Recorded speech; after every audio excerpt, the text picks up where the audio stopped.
هر لقمه که میخوری بگو بسم الله، هر یک نفس فرو بری یا الله. هر کار که میکنی خدا خواهد و گوی، کارت بر رواج میشود انشاءالله. هر کس که بود بنده آزاد خدا، شکرانه کند به داد و ناداد خدا.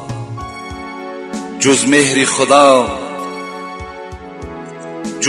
خدا کی بود مهر دیگر، کی یاد کسی کند به جز یاد خدا. رفتن شاهان از پی در یوزدری، بشکست کلاه و قدح و کوزگری. خواری بودا عاقبت عمر عزیز، بی طاعت و بی نماز و بی روزگری.